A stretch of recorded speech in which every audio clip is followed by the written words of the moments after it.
Hello guys, আসসালামু আলাইকুম। কেমন আছেন সবাই? আশা করি ভালো আছেন। এবার আমি আজকে দুধ চিতই করবো। এবারে শীতে প্রথম পিঠা আমার দুধ চিতই পিঠা।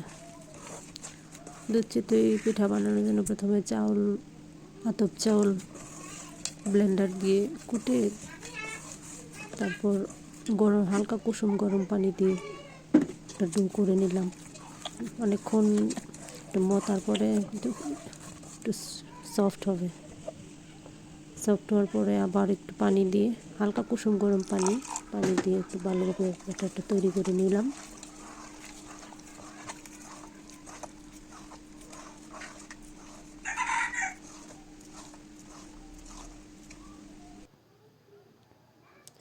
হাত দিয়ে মতে দেখতেছি বারবার কোনো গুটি আছে কিনা। গুটি থাকলে পিঠার মধ্যে গুটি থাকলে পিঠা শক্ত হয়।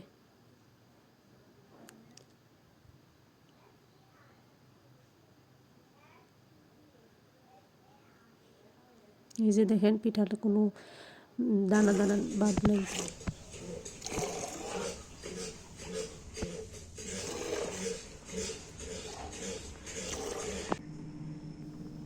সকাল সকাল গাভী থেকে দুধ দোয়ানো হলো। দুধ দোয়ায় একবারে দুধ এনে চুলায় বসিয়ে দিলাম। এক চুলায় দুধ বসিয়ে দিলাম, আর এক চুলায় পিঠা বানানোর জন্য একটা লোহার কড়াই বসিয়ে দিলাম।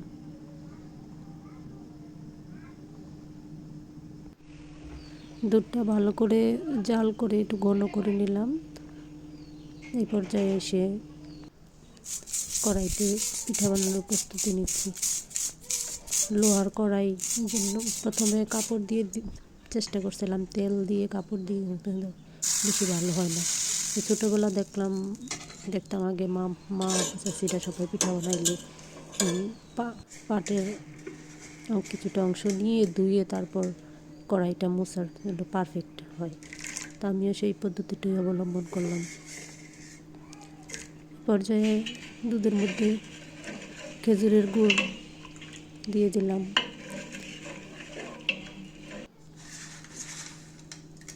খেজুরের গুড় দিয়ে দেখলাম যে আরও লাগবে, তো দ্বিতীয়বার আবার দিলাম।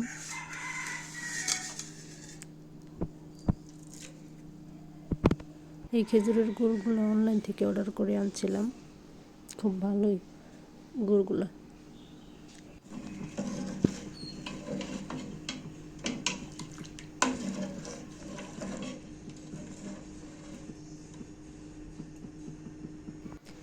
এই পর্যায়ে একটা একটা পিঠা দুধের মধ্যে ভিজিয়ে নিচ্ছি। এক চুলায় পিঠা বসিয়ে দিয়েছি, আর এক চুলায় দুধ জাল করতেছি। অবশ্য চুলার জালটা বন্ধ করে তারপরেই পিঠাগুলো দিচ্ছি। প্রথমে পিঠা দু একটা বেশি ভালো হয় নাই, দু একটা পরে গিয়ে একটু ভালো হচ্ছে। এবার এক চুলায় পিঠা তৈরি করতেছি, আর এক চুলায় দুধের মধ্যে ভিজাচ্ছি। এইভাবে প্রতিটা পিঠা বানানোর পর এইভাবে তেল দিয়ে মুছে দিলে পিঠাটা খুব ভালো হয়, উঠাইতে সুবিধা হয়।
পিঠাগুলো দুধে ভেজানোর পর চামচ দিয়ে ভালো করে ভিজিয়ে দিচ্ছি, উপর যাতে উপর নিচ দুই সাইডে দুধ দিয়ে ভিজানো যায়।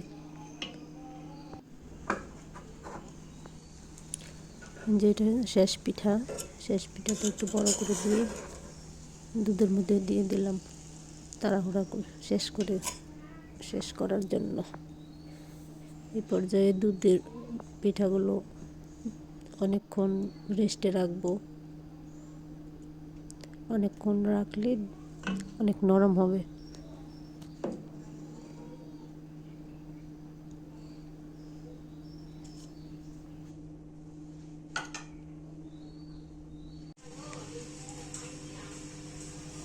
এই যে 2 ঘন্টা রেস্টে রাখার পর পিঠাটা খুব দেখতে কত সুন্দর হয়েছে।